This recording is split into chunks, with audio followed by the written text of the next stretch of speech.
I give you the next President of the United States, the 45th and 47th President of the United States, Donald J. Trump.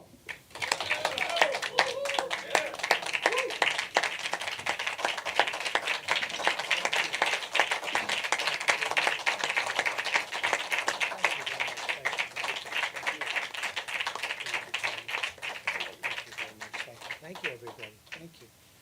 Well, thank you very much, everybody. It's an honor to be here. We're working very hard in this state. We're leading in the state. And with Tommy's help, we're going to win this state. And with everyone else's help also, we're going to win it. We won it once. We had great primaries here, and we think we did really fantastically another time. But we think we're going to win it very big with tremendous enthusiasm. We've never had the enthusiasm that we have right now. So I just want to thank Governor Thompson, and thanks as well to Congressman Brian Stile. Thank you very much, Brian, for the job. Appreciate it. And everyone else for being here today. It's a very impressive looking group of media. This is largely a press conference. This is a big press conference. I was surprised they got that much hand. I don't know, was the press... Were they clapping? Because I was very impressive. No, I was impressed, actually. But no, a lot of respect. We have to be together. Before we begin, I want to send our love to the millions of people who are still suffering from the aftermath of Hurricane Helene. Yesterday, I was in Georgia to survey the terrible damage from the storm. It was terrible. And Georgia was hit very, very hard. They're doing a great job. Governor's doing a great job. Everybody, they're all working together. And we helped them out a little bit. In North Carolina, the biggest problem seems to be like zero communication. The poles are all down. The wires are all down. And they asked me whether or not I could help with Starlink. It's another genius concept of Elon Musk.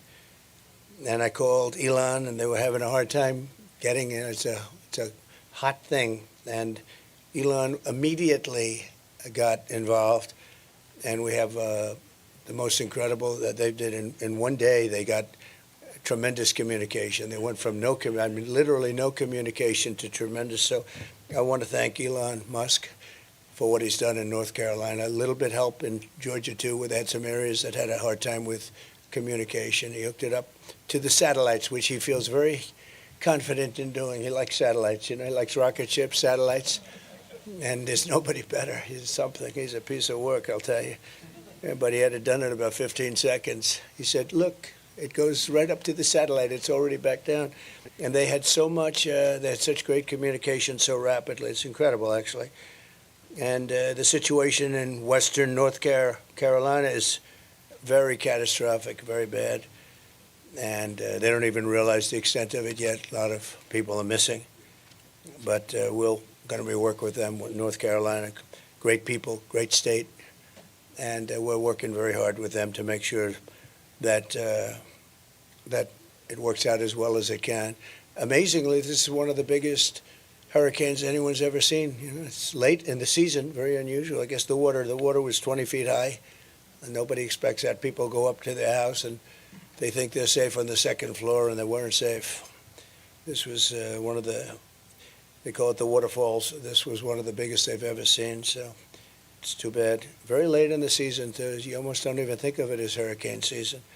Our hearts break for every family that has lost a home, and they've lost so much. They've lost everything in many cases. A lot of people don't have insurance, and we have to come together as neighbors and friends and fellow citizens to support those in need, and there's a lot of those in need right now. Unfortunately, I look forward to being back in North Carolina and Georgia very soon, and also Tennessee and Alabama. We had some big damage, but North Carolina was really hit.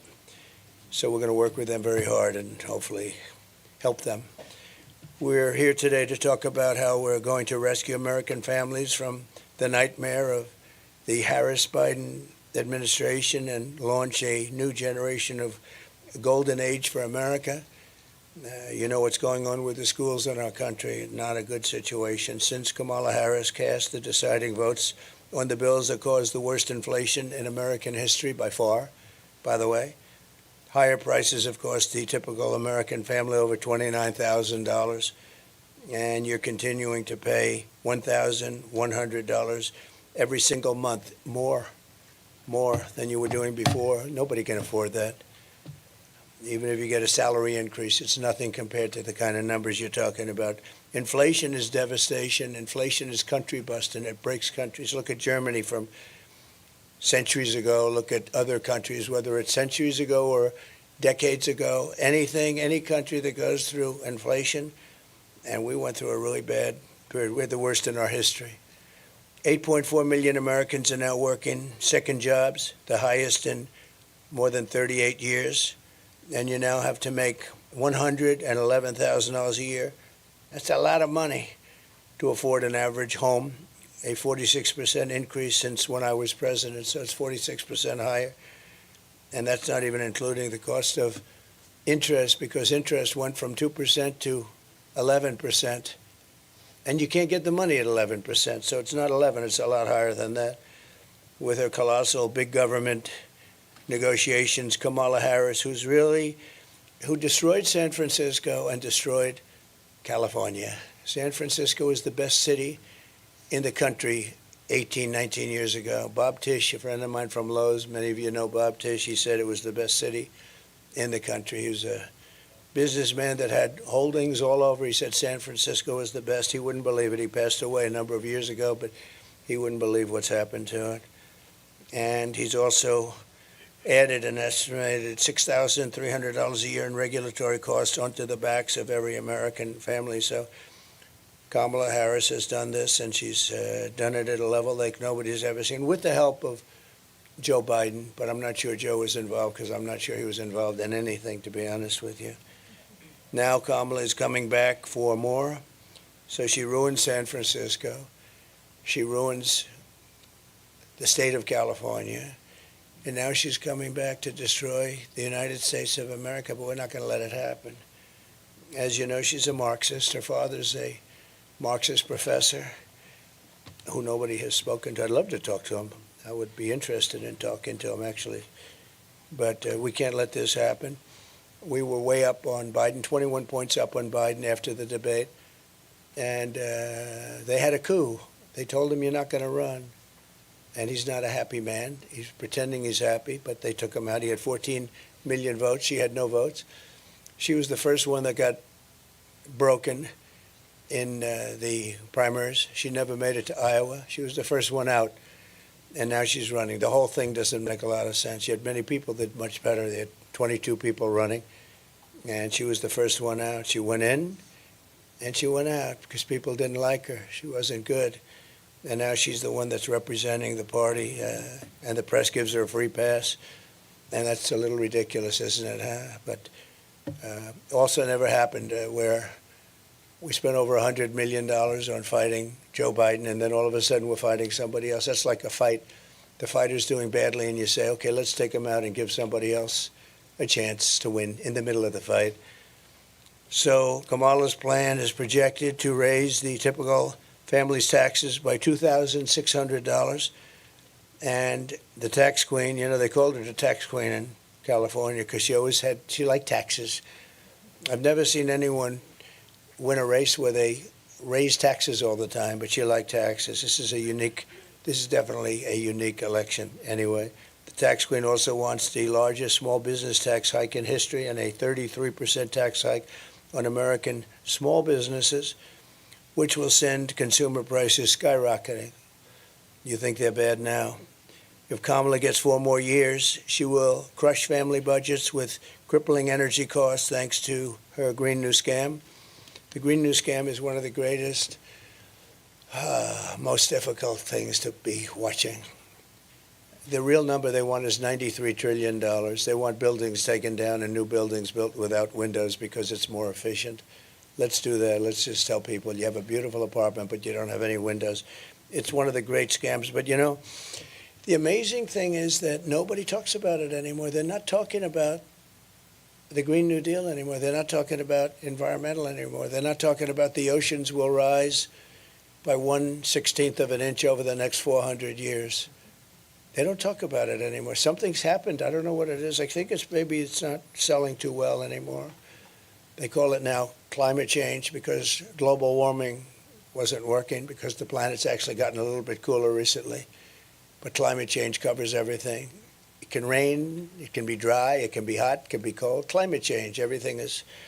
Look, and I believe I really am an environmentalist. I've gotten environmental awards, but I want clean, beautiful air and clean, beautiful water. That's all, crystal clean water, and we want clean air. And, you know, during the last 2 years of my administration, we had the best on record, and we had a lot of drill, baby drill. We had a lot of drilling, but we had the best on record.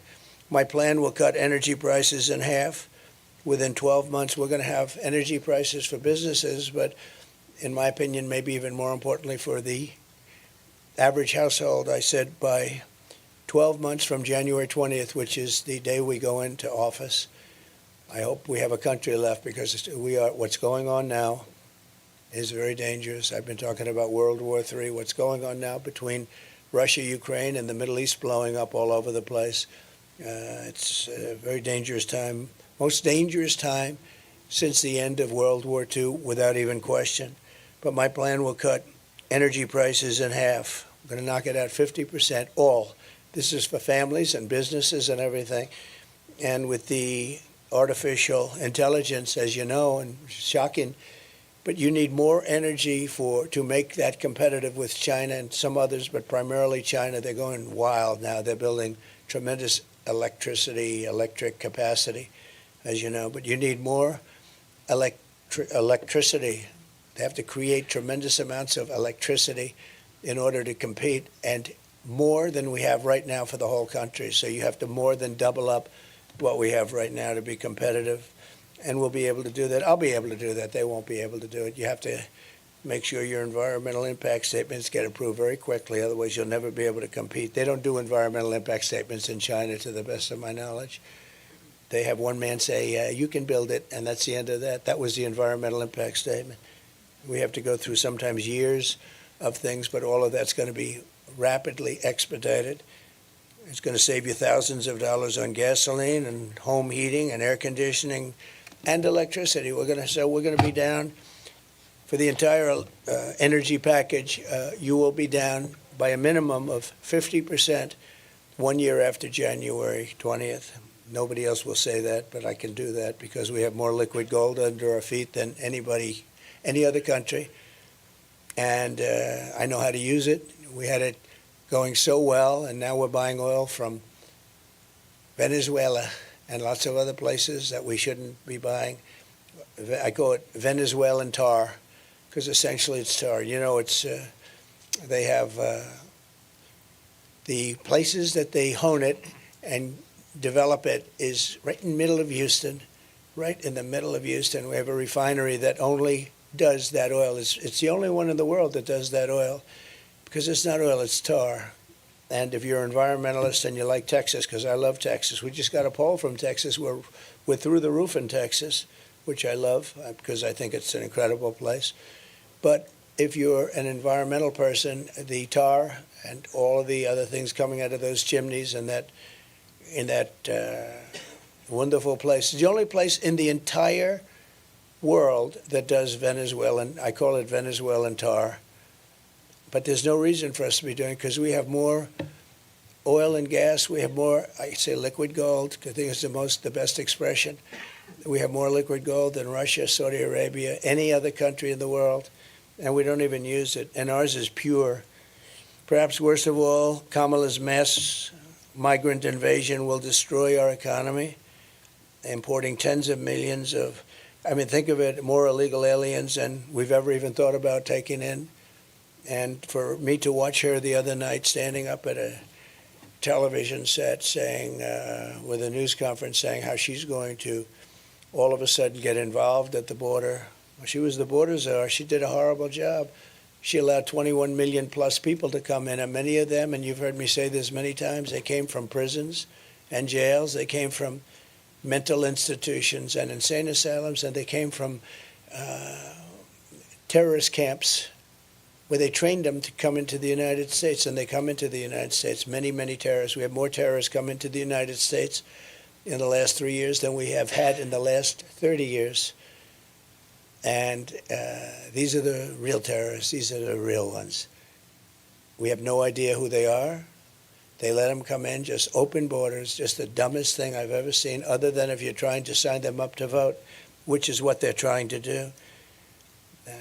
Kamala grants them all amnesty, and she's promised that it will obliterate. I mean, she promised them that they're going into Medicare and Social Security. And if they're going to Medicare and Social Security, then she's going to kill Medicare and Social Security. And we're not going to let her do that. And I didn't let anything happen to either of them during my 4 years. We didn't raise the age for Social Security. They're going to end up raising it by 6 or 7 years if they get in. With 4 more years of Kamala, you'll have a 1929 style depression. That's sort of the ultimate depression. 1929 was the worst. You don't get worse than that. And it took 25 years to recover, frankly. You know, people say, oh, we recovered with Roosevelt. No, it took 25 years to recover from it. And it was tremendous pain and suffering. And that's going to happen again. And I've been very good at predicting things. The hat says Trump was right about everything. And it wasn't even my hat. I didn't even do it, but somebody had made a lot of money. Trump was right about everything. But when I win, the next Trump economic boom begins the moment the polls close in Wisconsin on November 5th. And again, Brian and Tommy and all of the people that have been so great here, we're seeing numbers that a lot of people have never seen, real numbers that a lot of people haven't seen, especially as Republicans. They haven't seen because they want to have our country back. They don't want to have millions of people pouring in that are criminals, that are murderers. Think of it, we had 13, and these are numbers that were never announced because they never wanted to do that. They never really talked about these numbers. They've never done it in many years, but they did here. And I think somebody at, whether it's Border Patrol or Justice, but somebody said it has to be done. It was announced just before she went to the microphone to say that she was going to do a good job at the border. And a lot of people were saying, well, why hasn't she done it in 4 years? Why are you doing a good job now? She's done a horrible job, even where they tried to give it a little bit of a kick 2 months ago, 3 months ago, so they could look a little bit better for the election. They didn't say that they're flying thousands of people over, and those numbers aren't included, or the app, where they have an app that's being used by the cartel leaders, the people that are making billions of dollars. The cartel leaders, think of this, call the app, and they say where to drop the illegal migrants. This is done under their administration. It's nobody's ever seen anything like it. But they said they closed the border, but they didn't say that airplanes are flying over with hundreds of thousands of migrants, dropping them all over the place. And I'll tell you what, the people in these towns are scared. They're scared. Even if they haven't arrived there yet, they're scared. When you take a look at what's happening in Ohio, Springfield, where you have a town of 50,000 people, that's beautiful. It's safe, a great place, idyllic, actually. And now they've, in a short period of time, dropped 32,000 people there. And some of those people are pretty tough people. And the mayor of the town, I don't know him, but he seems like a nice man, but he doesn't want to talk anything. He doesn't want to say anything bad. He wants to be politically correct. And all he says is we're trying to get interpreters because none of the people, virtually none of them speak English. So he's looking for interpreters when he should be looking for people to take them home because this country cannot sustain what's happening to it. We can't sustain hundreds of thousands of people coming in a month or, more importantly, in a short period of time, 21 million plus. We have no idea what it is. You have gotaways. Nobody has any idea, if you include the gotaways, what the number. We can't even really say, you know, with other countries like China, you say it's 1.4 billion. With India, you say it's 1.5 billion. They're big. With us, you don't really know what the number is. You say, how many do we have? Is it 320? Is it 325? Is it 350? Nobody knows. If you go to government agencies, say how many people are in our country, they have no idea. Well, we're going to have an idea very soon. Under my leadership, real median household income rose by $7,684, and that's before the pandemic. And even after the pandemic, the annual income was up $6,400. We did a great job in the pandemic, never got the credit we deserved, but we did an amazing job. Operation Warp Speed is being studied by many, many schools, both militarily and business-wise. Operation Warp Speed, even my greatest enemies, they say, what a job that was. That was a job like nobody else has ever done.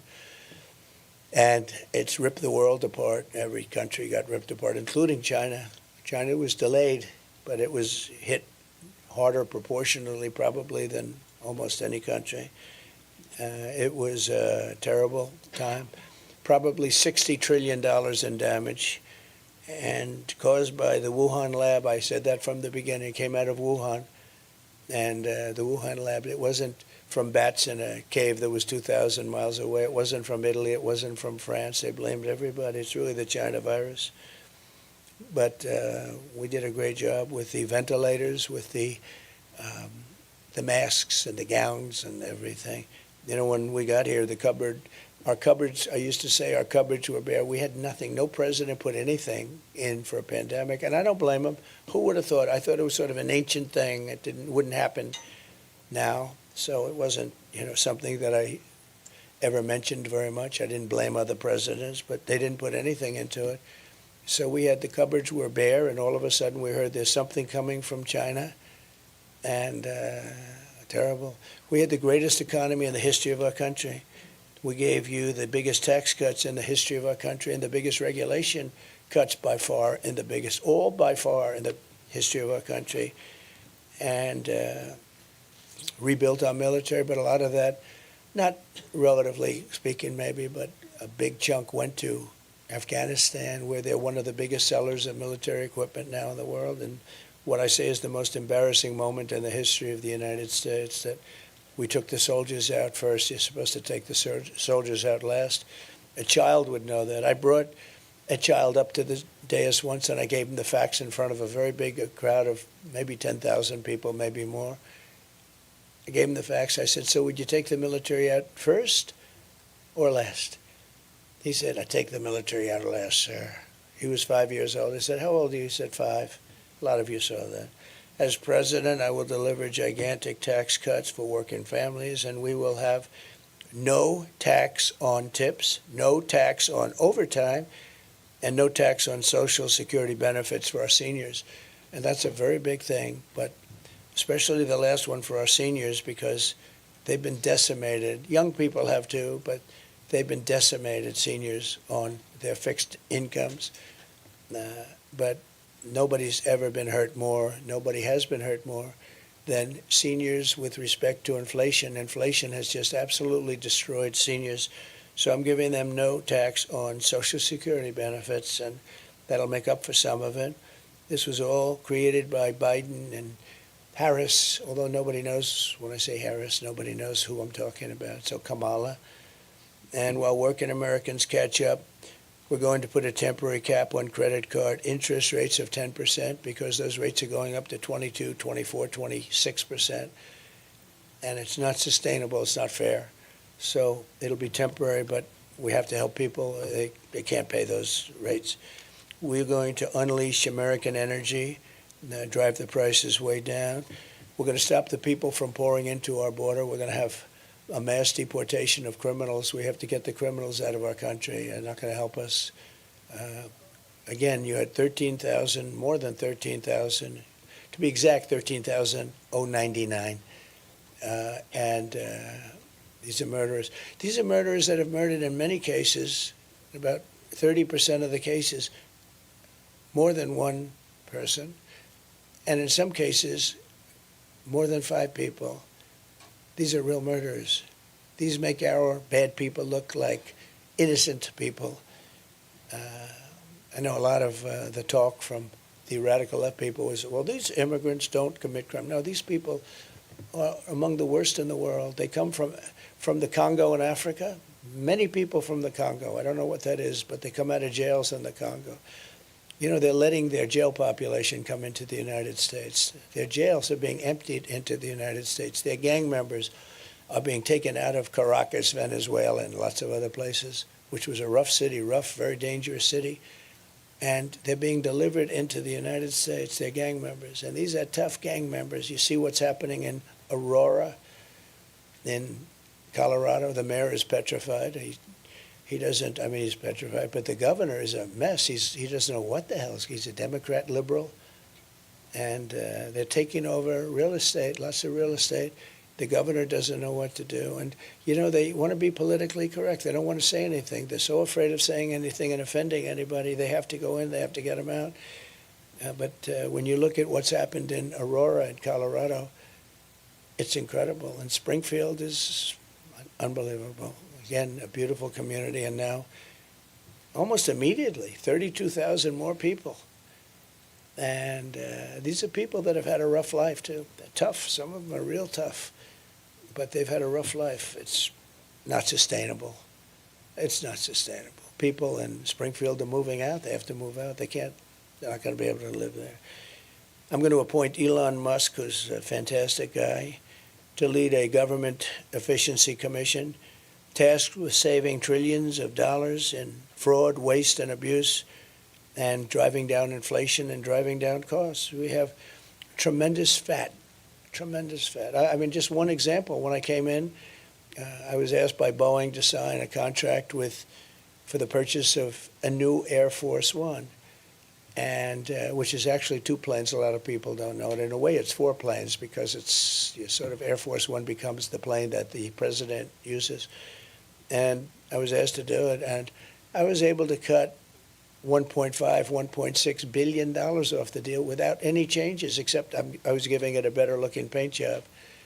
And we ordered new ones, you know, because we have Air Force One is 32 years old, 2 planes, 32 years old, and you'd come and you'd land it next to some of these planes from Saudi Arabia and a lot of other places, United Arab Emirates is a beauty. But you'd land the plane, and the plane looked awfully shabby. It was time, 32 years old, so I got new ones. But when I came in, and they asked me to sign a $5.6 or $5.7 billion contract. Now, they're very special planes, you know, because it's like, you know, people hear billions for airplanes, but they're very special. I can't even say you why, but I can't tell you that. I'm not supposed to. But they are very expensive but incredible planes from Boeing. And I said, I'm not going to sign it, it's too much. And Boeing came back and they cut $400 million off just by my saying that. And I said, nope, it's too high. It has to have a 3 in the front of it. It has to have a 3. Because this was a 5, right? 5.6, 5.7 billion. I said, nope, it's too high. And they called back a week later and they took another $250 million off. So I got $650 million with like about 2 minutes of conversation. I said, no, I'm not doing it. It has to have a 3. And this went on for about a month, and I sort of forgot about it. I said, look, forget it. Well, let's not do it. And lo and behold, about 4 months later, I get a call from Dennis. This was prior to the horrible accidents, the 2 accidents that really hurt Boeing. I mean, it was the greatest company in the world. I think it was thought of as the greatest company in the world, and now it's not considered that. They went down a long way, but this was when it was prime time, Boeing prime time, at the beginning of my term. And they said, here's the story, sir. We thought we had a deal at $5.7 billion. We'll do it for $3,999,999,999.99. 1 penny less than 4. I said, you got a deal. So I saved about $1.6 billion. Same exact plane, nothing different. It's not like, oh, gee, we have cheaper engines, or we have no generation system, or the wings are smaller, or lots of things that you can do to cheapen it up. No, the exact same plane, except we had a much better paint job. And we saved $1.6 billion, and it took me like 3 months. And actually, the last part was the most effective because I gave up on him, and he called up out of the blue. In fact, when he called, I said, the head of Boeing, what the hell does he want? That's always the best way to negotiate when it doesn't matter to you so much, right? I said, what does he want? And then he said, you know, the plane that we've been talking about a few months ago? Yeah, tell me about it. That's when he made the best offer. So we saved $1.6 billion or $1.7 billion for that. I said, so you're going to make $1.7 billion to build an airplane? That was the way I looked at it. And we have so much. Elon Musk is a master of that, and he's so into it because he loves the country so much. He endorsed me with the warmest endorsement. He thinks it's very important that I win because we're going to save our country. If these people win, we're not going to have a country. But we're going to have Elon do it, and he'll be able to save, I think, trillions of dollars. I really do. I think trillions of dollars. And nobody in the country will feel a thing except we'll save our country. And we'll then start paying down debt. But we have deficits. I think we're going to have a $2 trillion deficit with Biden this year or Kamala. $2 trillion, it's not sustainable. You can't do that. And China's gotten totally out of control. It's, the deficit with China is incredible. The deficit with the European Union is massive, like $320 billion. And, we have a new one now, Mexico, because Mexico's starting to get a little rambunctious with the car business. And for those people in United Auto Workers, the head of the union is incompetent. The deal he made in allowing the United States to go to all electric is insane because people don't want to buy all electric. I think electric cars are great, but it's a market, a little percentage, probably 10%, I don't know, some percentage. I think they're great, but they don't go far. They're made in China and they're very expensive. And not everybody can have them. They want everybody to have an electric car. It won't work. We don't have enough electricity right now to take care of our homes and our buildings. In California, Gavin Newsom has a situation that's unbelievable. He's having blackouts and brownouts every week. And now we're supposed to, on top of it, feed cars all of this electricity, so it doesn't make. So I'll be terminating that on day one. And again, we're all for electric cars. I think it's great. I think Tesla, I think Elon makes great cars. And somebody said, did he ever speak to you about it? Because the way I've been saying this for 2 years. It's a tribute to him. He never mentioned it to me once. It's pretty amazing. He didn't say, well, listen, you got to lay off. Because I'm a big fan of electric cars, but not for everyone. You have to have gasoline-powered cars, and hybrids are great. And some new ones are coming on the market. We have hydrogen. Hydrogen is a hot one right now, but it is a little problem. It tends to blow up on occasion. And if it does blow up, you are unrecognizable. They will never be able to see who you were. Maybe a blood sample, but it's a bad blow up. I would say that's a serious problem, so I don't expect to be buying a hydrogen car for myself. But a lot of great things are in the marketplace because we're here in Wisconsin with the great Governor Thompson. He's a great man. He's a great politician, one of the most popular, I think the most popular politician in the history of the state. And it's an honor that he even does this. I mean, he just feels he's a little like Elon in that sense. He feels it's so important. But one of the founding fathers of school choice, I didn't even know that until a couple of days ago. But he's a big school choice. A lot of people are. I got lots of calls. I even got a call from Rupert Murdoch, who I have a lot of respect for. And he said, school choice. You have to go with school choice. That was just today. I said, I didn't know he was so into school choice, but he feels very strongly about it. He's a good man, too. I also want to talk about another way that we can help the American family supporting school choice for every child. And, you have to do the school choice thing because right now we are just about at the bottom of every list, and yet we're number one on every list of cost per pupil. Cost per student, we're number one, and if you look at a list of the top 40 nations, we are at the bottom of the list. We're number 40, number 39 all the time, and often led by Norway and Denmark and Sweden and China. It's in the top 5 usually. Pretty amazing with 1.4 billion people, pretty amazing. But China's in the top 5, and we're number 40, number 39. And one of the things we'll be doing is moving education back into the states And, if you think about it, like a state like this, I think would do fantastically well with education. I think that a state like Iowa and Idaho and Indiana, I think you'd end up, I was looking at them the other night, just from common sense, with a party of common sense. And I said, more than anything else now, with a party of common sense, because that's more important than anything else. We don't want men and women's sports. We want to have strong borders, and we want to have fair elections, not rigged elections. And we have a lot of problems in this country. But if you take a look at all of it, everything that we're doing, every single thing that we're doing is based on structure and common sense. I was looking at the various states, and I think 35 states could be the equivalent of Norway and Denmark. If you think about it, they'd run great. I mean, I think Iowa would do great. I think Idaho would do great. I mean, these are states that have no debt. They have low taxes. They've done great. And then you have the same, you have a guy like Gavin wouldn't do very well, I don't think, with it. He signed a thing yesterday. Somebody told me, I haven't, it's not confirmed, but he signed a document yesterday that said you're not allowed to ask a voter for ID, identification, and if you do, it's like a crime. Why would anybody do that? In other words, this was signed yesterday or the day before by Gavin Newsom, a failed governor, and it said, if you ask anybody whether or not anything having to do with their identification, now for everything else you're allowed to have a card, but for voting, which is our most important act, it's considered virtually a crime, so you're not allowed to ask for identification. Now, there's only one reason that's done. That's because they want to cheat on elections.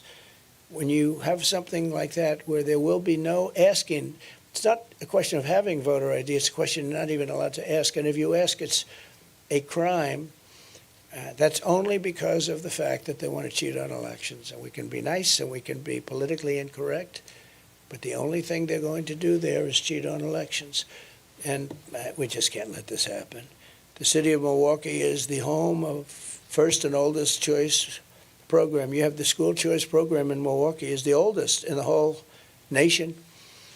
In Milwaukee, which has been run by Democrats for over half a century, it's incredible. Families are faced with one of the worst public school systems in the entire country, considered pretty much the worst, but there are some others that are right there with you, I guarantee you that. Only 16% of Milwaukee public school students are reading at grade level, and only 10% can do math at grade level. So you're talking about 16% and 10% can basically read or do math. School choice gives Milwaukee children a lifeline to a better education. 8th grade students in Milwaukee and in Milwaukee schools, choice programs are more than twice as likely to be proficient or advanced in math. And that's good, but when you say we're going to double up from 16% or double up from 10%, it's not really great, is it?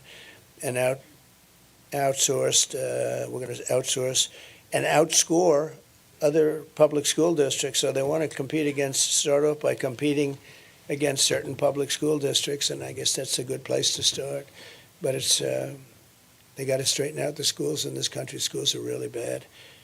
And I think we're going to be able to do that. I think we're going to be able to do a lot of it.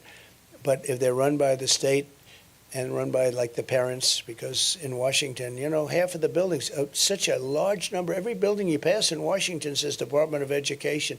You're going to have a lot of vacant space. Now we can have somebody else maybe move in. But these schools, it's massive. It's massive. I figure we'll have like one person plus a secretary. You'll have a secretary and a secretary. We'll have one person plus a secretary, and all the person has to do is, are you teaching English? Are you teaching arithmetic? What are you doing? Reading, writing, and arithmetic. And are you not teaching woke? Not teaching woke is a very big factor. But we'll have a very small staff. We can occupy that staff right in this room, actually. I think this room is too large. And all they're going to do is they're going to see that the basics are taken care of. We don't want to have somebody get crazy and start teaching a language that we don't want them to teach. But we'll do something with education. I think when we move it into the local districts. But the big thing is we're going to take it all out of Washington. We're going to send it all back to the states.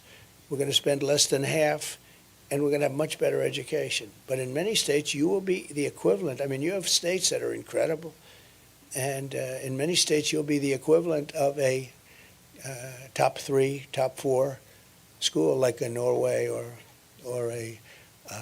Sweden is very strongly thought of too. Although lately they've had some problems, you know all about that. If you want a better education for your child, Kamala Harris stands in your way. Kamala and the radical left Democrat Party want to keep black and Hispanic children trapped in family government. I mean, I think that's really the reason. It's all Democrat we're talking about. You know, of the top 25 dangerous cities, virtually every single one of them is a Democrat-run city. So I think there'll be a lot of changes made. I really do. I just can't believe people can continue to go for this. But by contrast, I believe that school choice is the civil rights issue of our time. A child's fate should be determined by their, it has to be determined by their love of education, by their parents, by so many factors, but it can't be determined by a zip code, and no parent should be forced to send their child to a failing government-run school. I mean, in all fairness, they get into these schools, they're so bad. You don't give them a chance. We spend more money on education than any other country in the world. And I said before, much more money per pupil. We're number 1 on every list. And yet our public schools get worse, and the results get worse, and it goes just so horrible to see it. I mean, think of it, they graduate from public school and they can't read, they can't write. This is people that actually literally graduate, can barely read or write. Wisconsin private schools receive nearly $3,000 less per student per year through these school choice programs than public schools, yet they achieve far better outcomes. A great job they've done, actually. Even as they fail to educate our youth, our opponents are using government schools to indoctrinate children, pushing radical transgender ideology on children, and changing the child's gender without even parental consent. Can you imagine that? Your child leaves for school and comes home and their gender has been changed. I don't want to get into the details, but it's not even believable. Without parental consent. All of that's changing. It's changing immediately. One of the things I wanted to mention with all of the people coming in, they're taking black and Hispanic jobs. The black population, their unemployment is way up over the last few months, and the fake news isn't reporting it. And the reason they're way up is the illegal migrants are taking the black population's jobs and the Hispanic population's jobs. And that's not fair. That's not a good thing. But that's what's happening. They come in, and many of these people, again, and many of them aren't. Many of them are criminals. Many of them are people that have murdered people we just don't know about. We know nothing about these people because they came in, they didn't have to report, they didn't have to give a piece of paper. I had Remain in Mexico, very strong. The president of Mexico approved it. I said, look, you're going to have to approve it. He said, I won't approve that. Why would I approve that? Why, am I stupid? I said, no, you're not stupid. You're very smart. That's our problem. You're too smart. He said, but you're going to approve it. And he said, why would I do that? I said, because if you don't, I'm going to put 100% tariffs on your cars coming in, and we're going to make a fortune. He said, like you said, I will approve it. Took me about 2 minutes. But that is one more reason why I'll fight for the right of every parent to send their child to a public, private, charter, or religious school of their choice. We have to be able to have school choice. School choice is very important. And the Democrats are very much opposed to it, as you know. And I have great faith in teachers. You know, I don't care if they're union or non-union. I have great respect for teachers. I've had some teachers that were so good, had a lot to do with my life. Now, some people would say they did a really bad job with him, and that's possible. That's possible. But no, they had a lot to do with me. I will tell you, I have great respect for teachers at a level that few people would understand. We want federal education dollars to follow the student rather than propping up a bloated and radical bureaucracy in Washington, D.C., which is what we're doing now ultimately.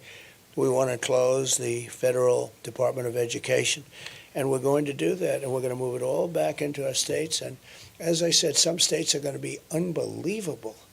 And some states are not going to do a good job. The ones that aren't going to do a good job are the ones that aren't doing a good job now and everything else. We're joined today by two beneficiaries of school choice here in Wisconsin, sisters, Michaela and Leah Lawrence. Where may you, look at you. Look. Both attended St. Marcus Lutheran School, a high-performing K through 8 private school. And it's a choice school in the inner city, Milwaukee. And I love Milwaukee. We had such a great convention here. They treated us so well. I also like the result. If I didn't get the right result, I probably wouldn't like Milwaukee. I got a great result. But it was beautiful. The building was beautiful. We're going to come here. I believe my people are working. We're going to come here in the same arena. The arena was great. And we're also going to go to Green Bay. We're going to be announcing it pretty soon. Green Bay for a big one. We're going to have 2 big ones, very big ones, maybe a third of a little bit more of this nature. But we're going to do your basketball arena. We're all sort of set. And we're going to do Green Bay. We'll do it the day before the game as opposed to the day of the game. But Michaela graduated with honors from high school in May and is going to school for dental hygiene, and Leah is now a senior in high school, a wrestler, wow, at Wisconsin Lutheran, who went to the state finals twice, wow, and is currently scouting engineering schools across the country. She's looking at a really great engineering school. So Leah and Michaela, if you could come up, I'd love you to say a few words, please. Thank you.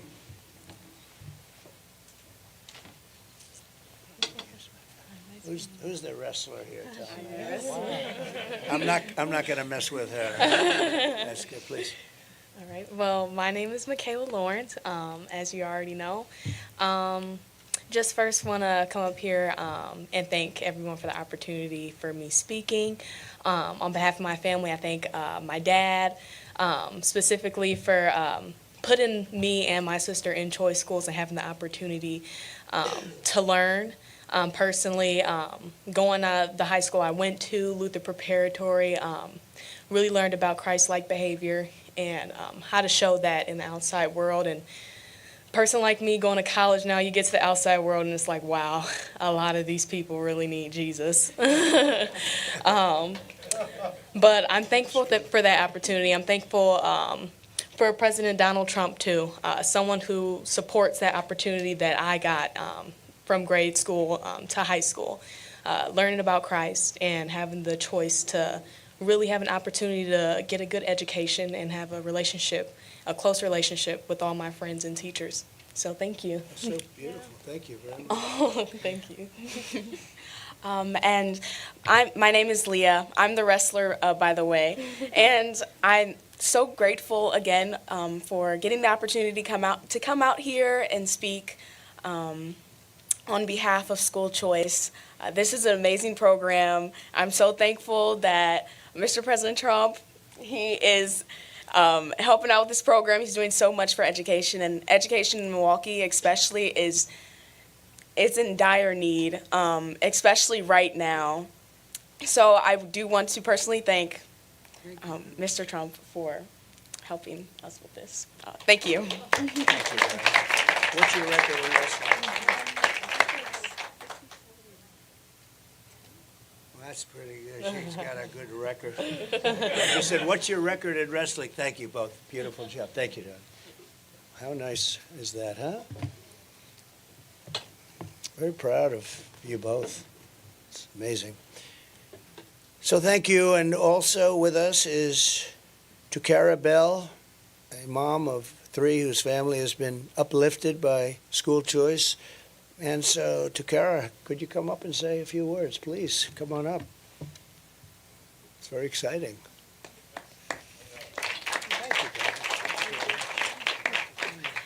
Thank you all for this opportunity. I really appreciate it.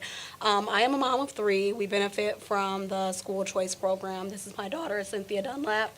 And school choice, it gives us an opportunity to send my children to a school that aligns with my morals and my values, and while also giving my children a personalized educational experience.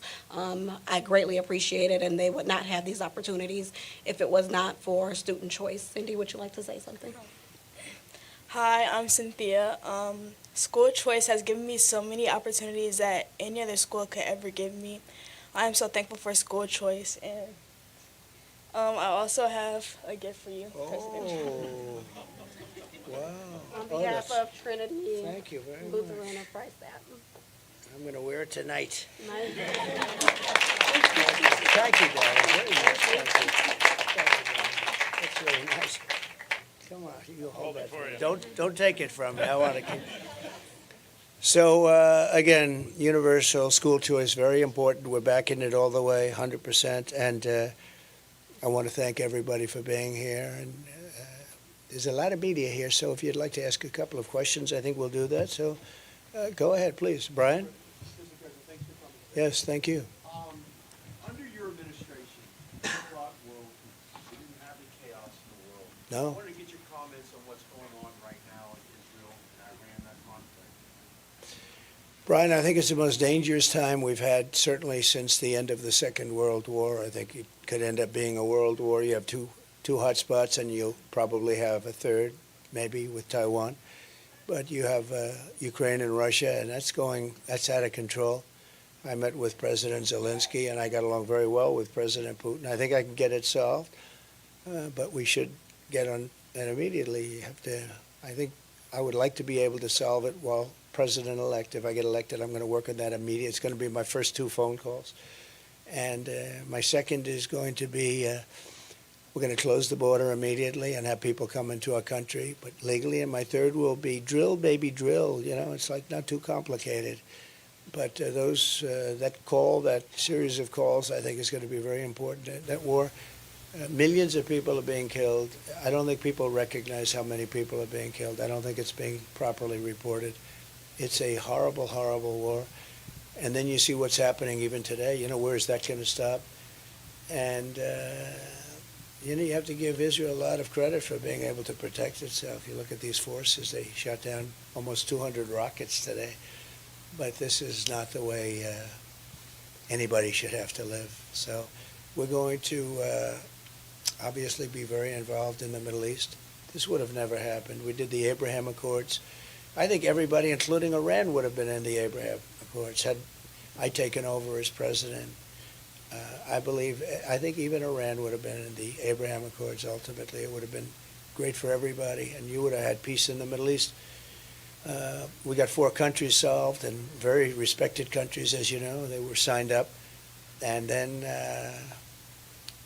when Biden took over, they haven't signed one country. I would have had every country in the Middle East would have been signed up. The only question would be Iran, and I think they would have, for certain reasons, I think they probably would have been there too. It would have been peace in the Middle East. Instead, this is just tearing it apart. This has really been bad. But they have to finish that process. However it turns out, they have to finish the process. This is a little bit like 2 kids fighting in a schoolyard. Sometimes you have to just sort of let it go a little bit, and we'll see what happens. But it's really caused by a lack of respect for the United States of America. This would have never happened. Israel would have never happened. October 7th never would have happened.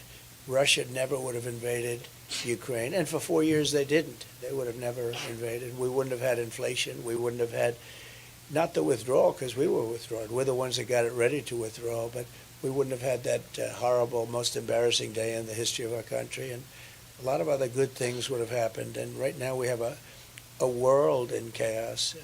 I always quote Viktor Orban because he's a very respected, tough guy. They always say, he's a tough guy. Well, I guess they're all sort of tough guys. But Viktor Orban said, if Trump comes back, you won't have any wars. You won't have any wars. And he's about as tough as they get. And he said it loud and clear. And he said why.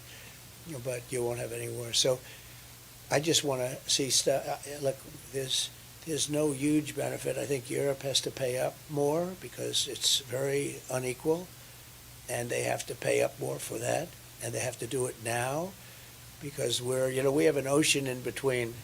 It's much more important to Europe than it is to us, but we want to see that war taken care of, and we certainly want to see peace in the Middle East as soon as it's possible. All right, thank you very much. Yeah. Please. You met with President Zelensky last week.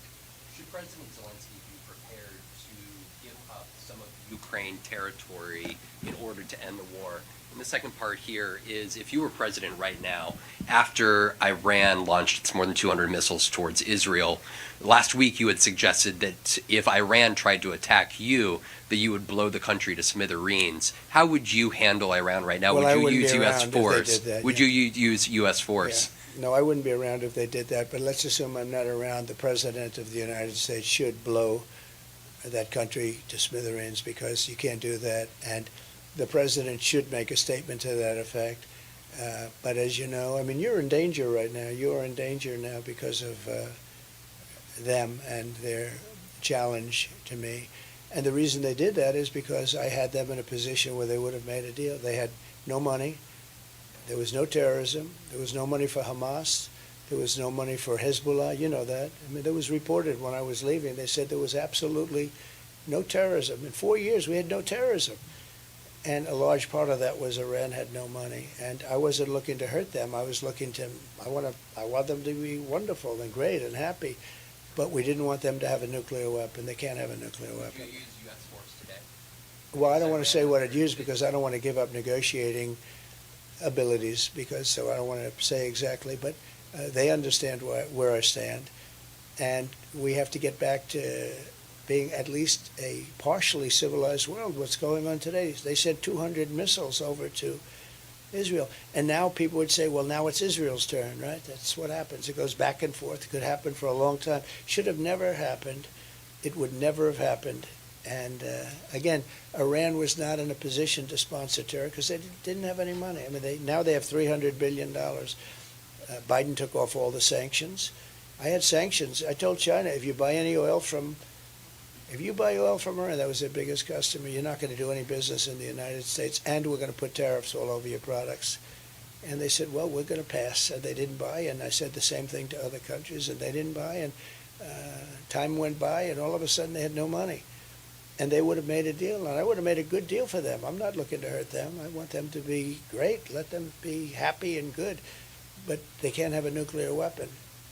And now they're very close to having one. And it's very dangerous for the world. Very dangerous for the world. I mean, the biggest problem today, in my opinion, the biggest risk is the nuclear weapons, the weaponry. It's so powerful today. And I know because I rebuilt the United States military. During my term, I rebuilt it. We had fighter jets that were 50 years old.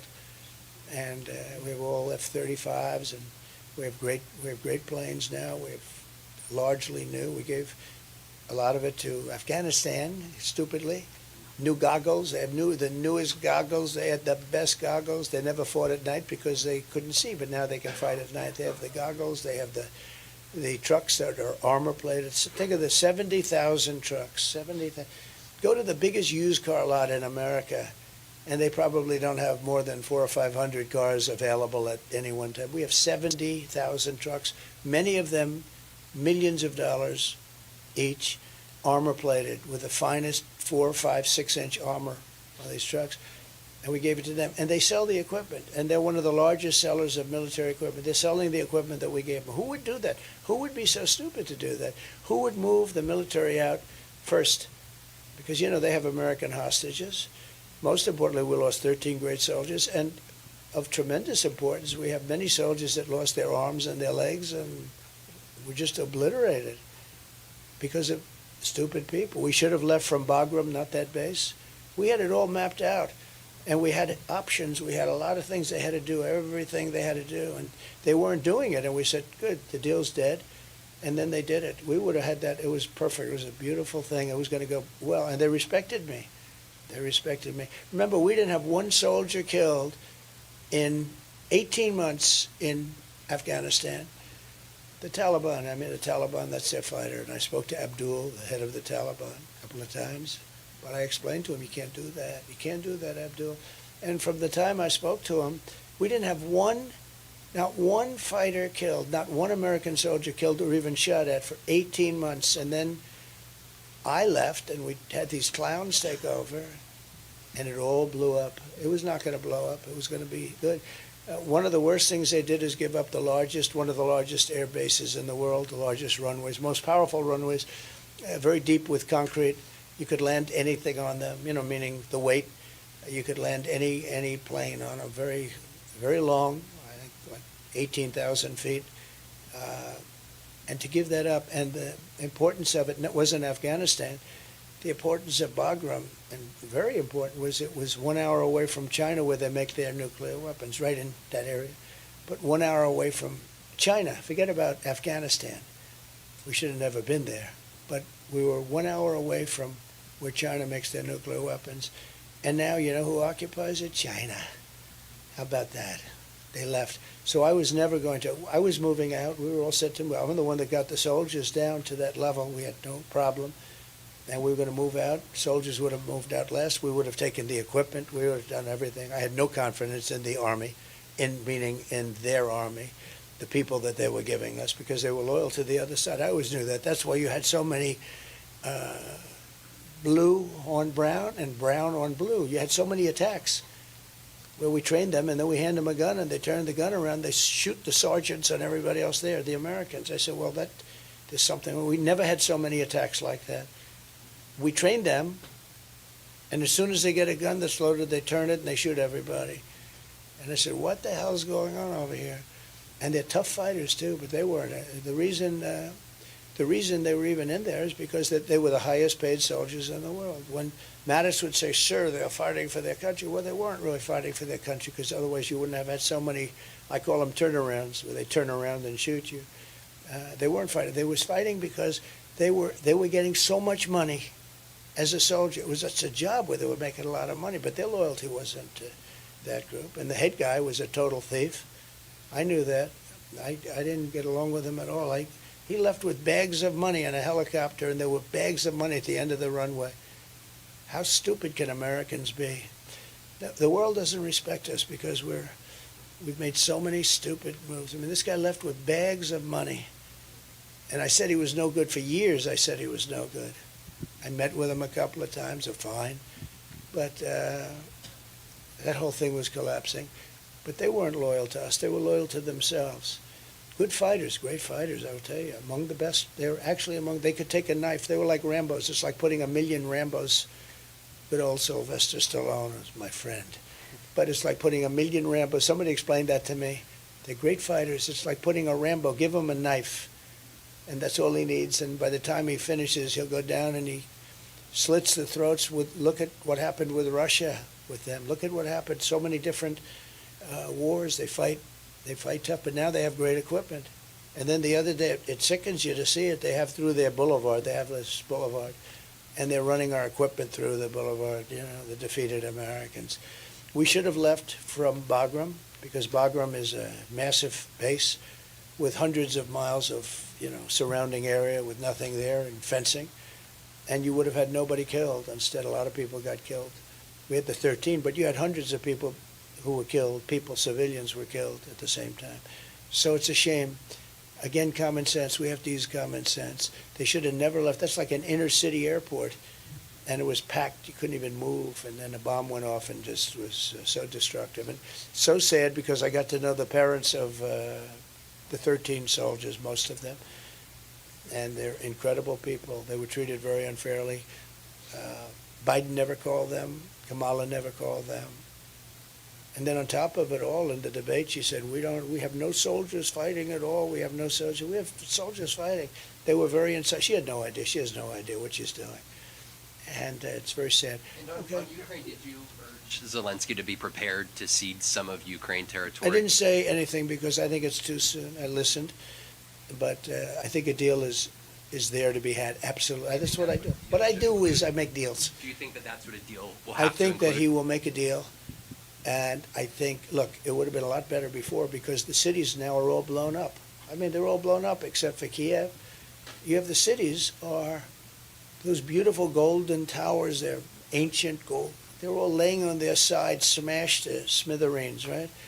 The cities are, many of them are just gone. Do you think they can still It would have win been so great. Would have been so great. Number one, it wouldn't have happened. I wouldn't have had to make a deal. Putin never would have gone. I talked to him. It was the apple of his eye. I talked to him a lot about Ukraine. I mean, it was the apple of his eye. You know, he said this used to be a part of the Soviet Union. It used to be a part of Russia. But he had a whole history going it was something he would have never done it. He would have never done it with me there. I mean, I can't speak for the future. Probably would have done it. Eventually, he would have done it because he wanted it. But this was something that was very important to him, but he would have never done it. And, honestly, he never did do it. And there was never even a threat of him doing it. But I'll get something done. I know both of them. I know both of them very well. Mr. President, you talked about early voting in Dane County today. I talked about what? Early voting in Dane Yeah. County today. Nearly 500,000 Wisconsin voters have received their ballots already. Now they're returning them in the mail, ballot drop boxes. For you to win, I'm curious what you tell voters who are skeptical of that process after they've heard you talk about things like fraud or one-day voting. Well, I think people are going to watch the process a lot closer. Last time we had COVID, people couldn't even get out. You had no security in rooms. People were afraid to go, even security people. You couldn't get security. It was a terrible thing that happened last time. If that didn't happen, we'd have a much different country today. You'd have a much different world today. But last time we had COVID, and to be honest, I mean, you take a look at the security. The security was non-existent. No security guard wanted to go out because they didn't want to catch COVID. Big, strong guy, and we said, oh, you'll be great. And then he says, I'm not going out. I don't want to die. And it was a very sad thing. They did a lot of bad things, including not getting legislative approval for some of the things they did. But I think that people are watching this time. We have lots of lawyers watching, and we're doing it early rather than late. We're not going to do it after we're doing early. That's why you see the lawsuits filed. And we're going to try and say too big to rig. We use the expression. As you get a lot, like Tommy Thompson was telling me, he's never seen such enthusiasm in this state, in Wisconsin. A lot of people have told me that, but they've told me that in other states too. And typically I poll, we're leading. You saw the polls came out today, we're leading. But typically I poll very low. And then, in other words, people, it's a little, I'm not sure it's the nicest. They say, look, we don't want to tell you, and then they vote for Trump, right? That's why the exit polls were so wrong on number one. They didn't want to say who they're voting for, and then the exit polls reflected that. And then at the end of the evening, I won. But all I want is a fair election, that's all. Just a fair, honest election. I hope we're going to get that. Do you trust the process this time around? Did I what? Do you trust the process this time around? I'll let you know in about 33 days. No, look, 33 days. Yeah, go ahead, please. Blue? Thank you. First of all, do you think Israel should retaliate to these missile attacks from Iran? But also, do you believe that you should have been tougher on Iran after they had launched ballistic missiles in 2020 on U.S. forces in Iraq, leaving more than 100 U.S. soldiers injured? So, first of all, injured. What does injured mean? Injured means you mean because they had a headache, because the bombs never hit the fort. So just so you understand, there was nobody ever tougher in Iraq. They had no money with me. They would have made any deal with me. I would have had a deal made within 1 week after the election. They were dying to make a deal. And when you say not tough, they had no money. They had no money for Hamas. They had no money for Hezbollah.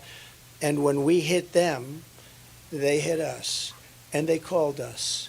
And they said, we're going to shoot at your fort, but we're not going to hit it. And if you were a truthful reporter, which you're not, you would tell the following: none of those very accurate missiles hit our fort. They all hit outside. And there was nobody hurt other than the sound. It was loud. And some people said that hurt, and I accept that. But they told us that they were going to do this and that they weren't going to hurt. And they wanted us to know that because they didn't want us to retaliate. But I essentially bankrupted Iran. They had no money for, and it was a big story. There was no money for Hezbollah. There was no money for Hamas. There was no terrorists. We had no terror attacks. And I think I would have ultimately gotten along with, but there was nobody ever that was tougher on Iran than I was. I took their money away, and they behaved. And I will say, and I said it many times, what Biden should have done, he should have made a deal with them in that first week because they were dying. They had nothing. They were dying to do it. But they did just the opposite. They took all the sanctions off. I had the sanctions that were the toughest. It's like a lot of people say with Russia, well, I was the one that ended the Nord Stream 2 pipeline. You know that. I think you admit that. I ended it, and then when Biden came in, he approved it. That was the biggest thing ever that Russia's ever done, was the biggest pipeline just about in the world, going to Germany and various places in Europe. And I ended it. And there was nobody tougher on Russia than I was. But with Iran, it's a very sad situation. But we could have made a deal with Iran, and all of this would have never happened. And the reason was I was the toughest by far. Nobody was ever tougher on Iran. But they did. They called us and they told us, we have to retaliate only in the sense that, and they, you know, I think people know this, we have to retaliate, but we're not going to hit anybody. Just keep your people inside the military base. And that's what happened. The rockets hit in all areas. And of the 18 rockets that were launched, 6 of them self-destructed, 12 of them approximately, 12 of them arrived. And when they arrived, very accurate rockets, missiles. And when they arrived, they missed the fort. But they had to do that, and I thought it was a very nice thing because they didn't want us to retaliate again. But I was the one that started that. Okay. Real quickly, on the economy, we've got this port strike that Yeah, that's a big deal. It's a big deal. Look, Americans are already struggling with inflation under Yep. Kamala Harris. How does this supply chain issue going to build up and once again be another disastrous economic episode under Kamala Harris? It's massive. It's massive. Those workers are very important to the lifeblood of our country, and it's a massive thing. But don't forget, they've been hurt very badly with inflation. You know, those workers, some people would be upset with them and some people not, but those workers were very badly hit with inflation. And, you know, they're not happy, and they do a good job. And they also don't want to see certain new technologies, which in many cases don't work very well. I mean, you know, when they modernize ports, a lot of times it doesn't work. There's nobody to talk to. It's very inaccurate. I've heard a lot of complaints about these modernized stations, a lot of very big complaints. But those are really hard workers. I know some of them. And no, that's going to be a tremendous hit. There's another one. Biden shouldn't have let that happen. Not that he should have ended it. He should have worked out a deal between them and the others. He could have worked out a deal. That's an easy deal to work out in a sense because you have a certain power of being the United States. A lot of these are foreign ship owners. And you have a lot of power being the U.S. And that should have been worked out. It's a devastating event for the economy. It's also devastating for inflation because everything's going to cost a lot more because of it. I don't know how long it's going to go on, but I understand the workers' side. I mean, I see both sides. These workers have been devastated by inflation, and the inflation was caused by energy, stupid energy policies, and equally as much by deadhead spending. And that's what they call it. They call it deadhead spending. You know why? Because stupid people do what they did, and that caused inflation. So they were badly hurt. Thank you. Mr. President, on the debate, sir. Mr. Go ahead. CBS is saying that you have pulled out of a planned interview on 60 Minutes. I'd just like you to address that report, and if you indeed are not doing the interview, explain your reasoning why. Well, right now they came to me and would like me to do an interview, but first I want to get an apology because the last time I did an interview with them, if you remember, they challenged me on the computer. They said the laptop from hell was from Russia, and I said it wasn't from Russia, it was from Hunter, and I never got an apology, so I'm sort of waiting. I'd love to do 60 Minutes. I do everything. I mean, I do you right now, right? And you're tougher than 60 Minutes, frankly. The laptop from hell was from Hunter. It wasn't from, so I haven't gotten, if you remember Leslie Stahl, we got into a little bit of an argument on the camera talking about that and other things. And, you know, they really owed me an apology. I'll tell you, David Muir, how about David Muir when he said that crime went down? And then the following day they released the numbers from the Justice Department that crime went up 45%. Where's my apology? They should apologize. They were wrong on everything. So I like to get an apology. So I've asked them for an apology. Let's see if they do it. I wouldn't mind doing 60. I've done 60 Minutes a lot. I did 60 Minutes twice with Mike Wallace, the great Mike Wallace. He was great. His son is from a different ballpark. The son doesn't have, I said, you want to be like your father? Just don't have the talent. Who else, please? Mr. President, over here. Go ahead. Thank you so much. I wanted to ask you about Milwaukee. Obviously, you're here today in Milwaukee. You were in Dane County. What more do you need to do in the next 30 days to win over the voters in these largely Democratic areas? I think we're doing well. You know, we just went to Dane and we had a great time. And the other day we were, we had 50,000 people. I think it was Friday or Saturday. We had 50,000 people, and we had a small venue because the United States government wouldn't allow us to have enough Secret Service people.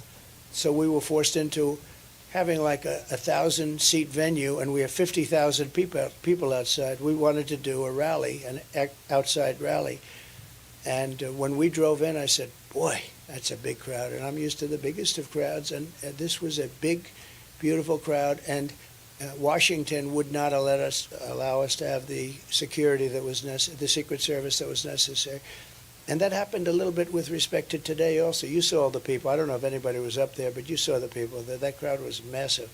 But last week we had a crowd of 50 to 55, 60,000 people, and we had planned an outdoor rally, and it would have been amazing. And Washington would not get us. They said that we have to guard the United Nations, which meant the president of North Korea, who's basically trying to kill me. So they want to guard him, but they don't want to guard me. So we're going to start having it out with them because we sort of have it. They want to use it. It's like a form of election interference. When they tell you you can't have enough people to guard yourself, a lot of people show up for what I'm doing. And that's one of the reasons we're going to win. That's like a poll. And we've never had this excitement. Tommy Thompson said it before. We never had the excitement that we have. Now, we've had great excitement. Look, I won it. And the second one, they say lost by 20,000 votes, so sure. But you know what? We did millions of more votes. Everybody does. We did millions and millions more votes the second time. Got the most votes in the history for a sitting president. Sitting president never even came close to that. And we're doing much better. You people reported it, that we're doing much better today than we did with Hillary or we did the second time. So I think we're going to have some good results here. Mr. President, calling Vice President Harris mentally disabled. You've gone to Dane County. You spent time in Dane and Yes. Milwaukee counties today. In 2020, your campaign sued to throw out the absentee ballots cast by voters in those two counties. What is your message to someone watching in Dane and Milwaukee County who feels they did nothing wrong in 2020? They might support you, but you tried to throw their vote out 4 years ago. I think they generally agreed with me. My voters generally agreed with me.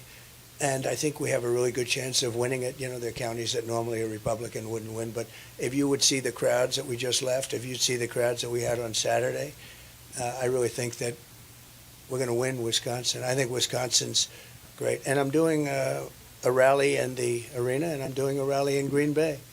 And I think we're going to win Wisconsin. I think we might win Wisconsin big. We also have something else that doesn't get reported much, but we have an enthusiasm level that's double or triple what theirs is. The Republicans have, usually it's the other way around, but we have an enthusiasm level that's substantially more than the Democrats' enthusiasm. That's a big thing. Yes, please. President Trump,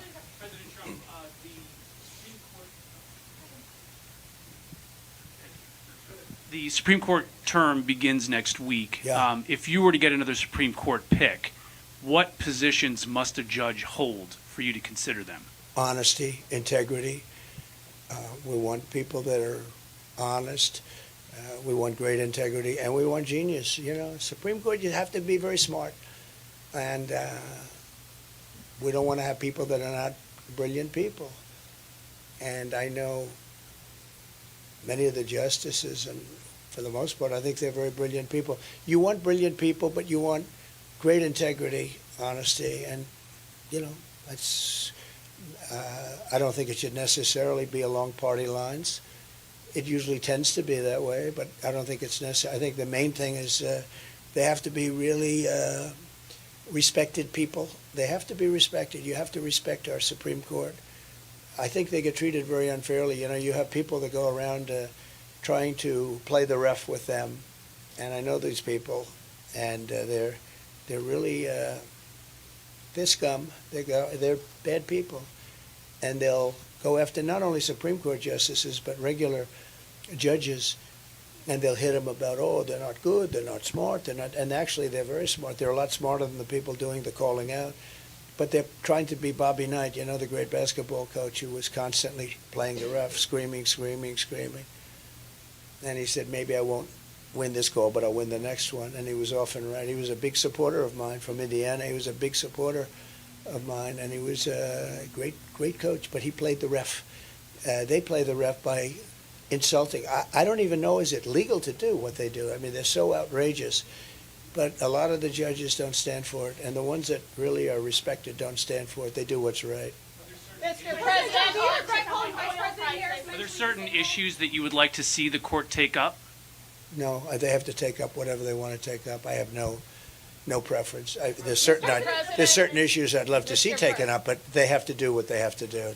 They have that, I'm sure, very well under control. I think the Supreme Court has really made some very brave decisions over the last year, and I think I'm looking at their approval numbers, and they have approval numbers for everything, but I'm looking at their approval numbers go up and up and up. Yeah, please, go ahead, right there. Julia Johnson, Fox News Digital.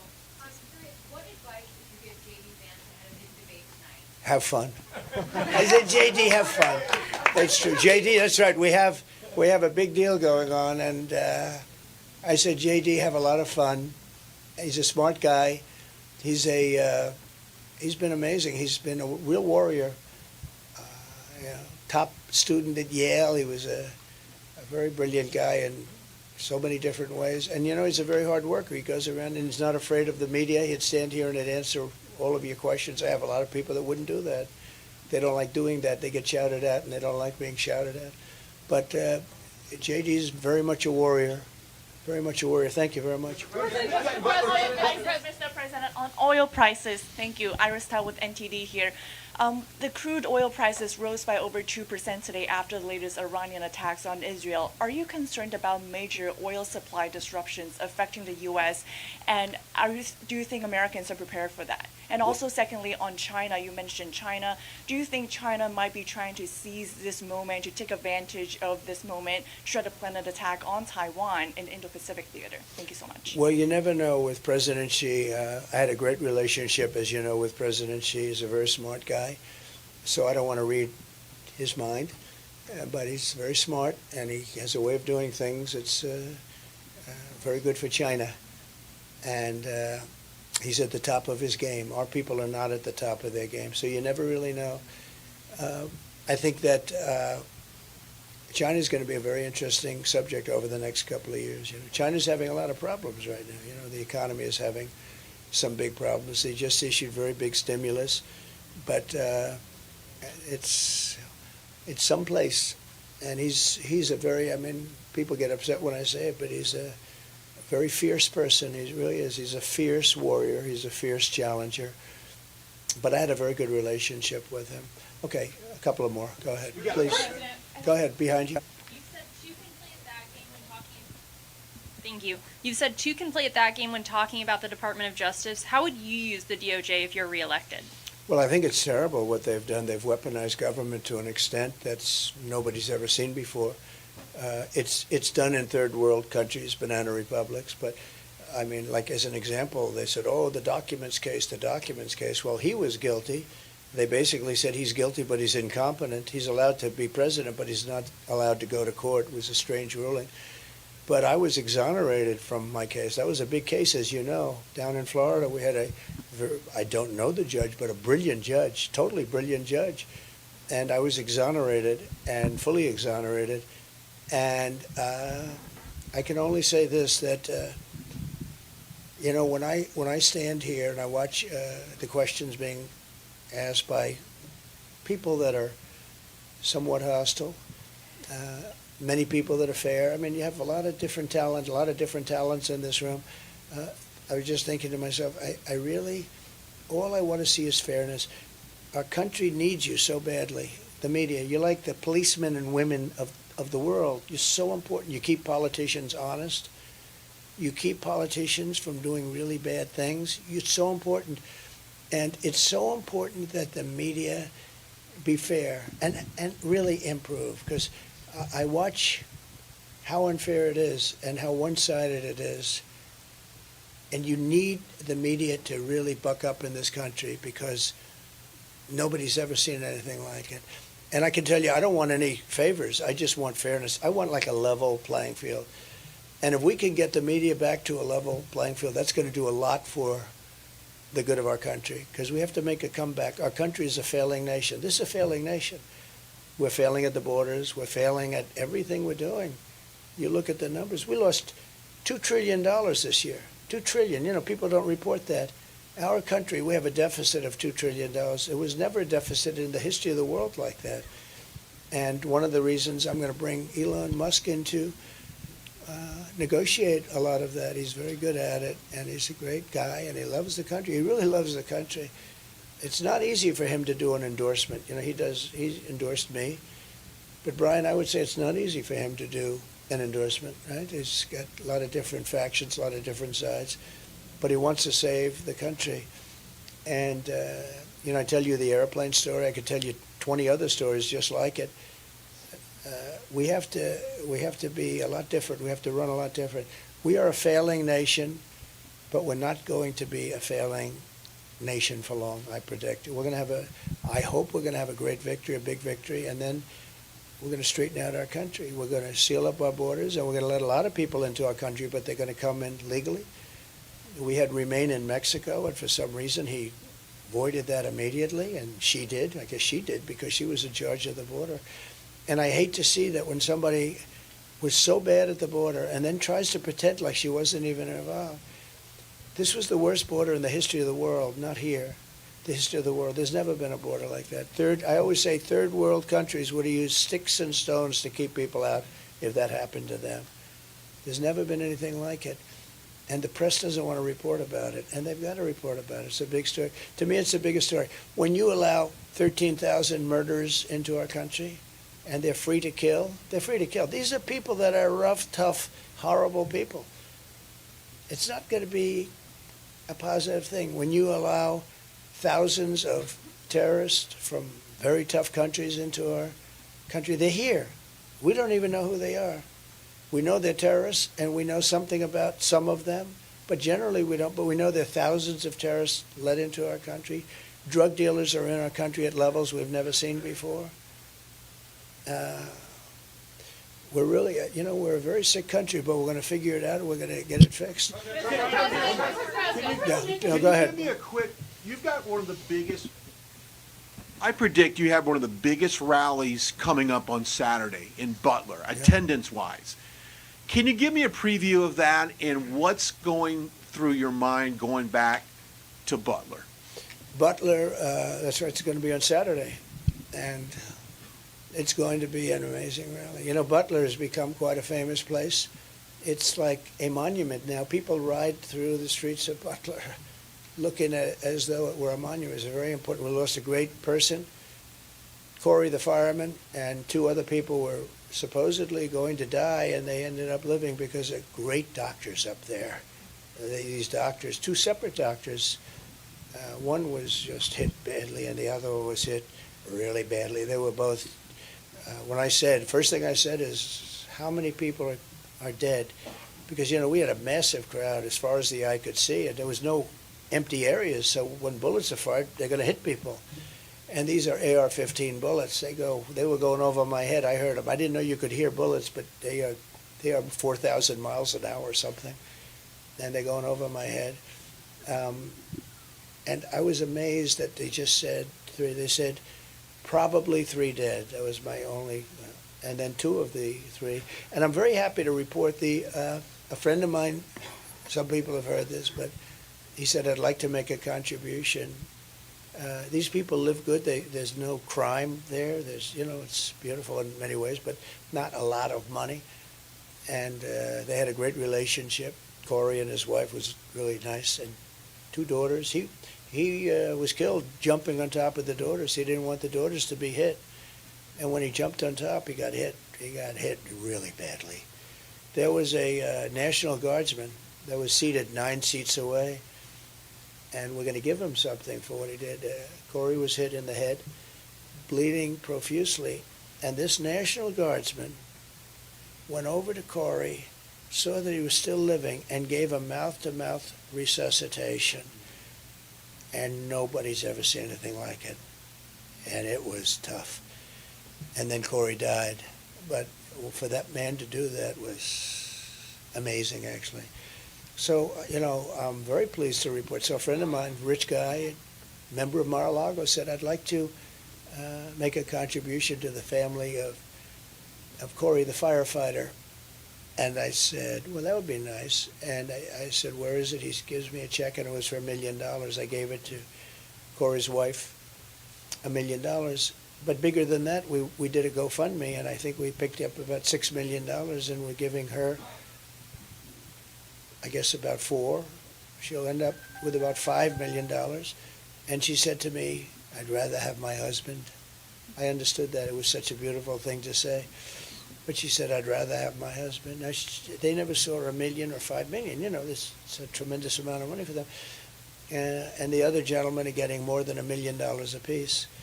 And we went out, and that was the public. I mean, it's amazing. So we're going to be there on Saturday. It's going to be a really big event, and it's going to be something, we'll celebrate the life of Corey, I think. And I want to celebrate the 2 gentlemen that got hit really bad. I mean, and we should celebrate their doctors. Who would think you go up into sort of the country, right? The country, and you have 2 doctors that took 2 men that were so badly wounded, and they saved their lives, right? Just very talented people. There are a lot of talented people in our country. So that'll be exciting. And the question is, how am I going to start the speech?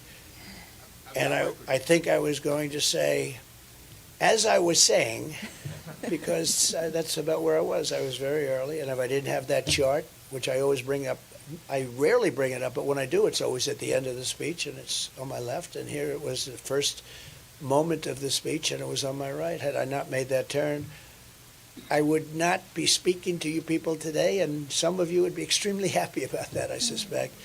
But I want to thank you all, and I'm now going to Texas, going to Houston, and we have some big things there, and we're traveling. I think I'm booked every single day for 33 days, and as you probably have heard, I've worked for 17 or 18 days, wouldn't you say, in a row, and I'm working even when I'm not working, but we're doing a lot of things. We made a lot of different speeches. We're starting up the rallies again, very big, and we have more enthusiasm than we've ever had, and all we want to do is very simple. We want to make America great again. Thank you all very much. Thank you.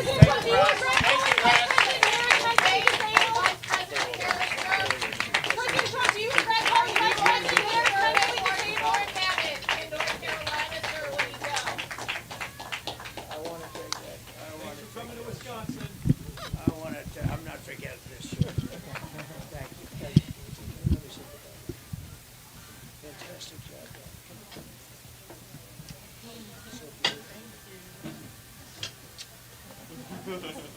A selfie? She can have a selfie. She wants a selfie. You better believe it, right? Supposing I said no, that wouldn't be good, right? You cannot have it. Oh, wow. Take an individual, bring your sister along. Go ahead. Wait, Go ahead, we'll do this one. Great smile. Now you take one, okay?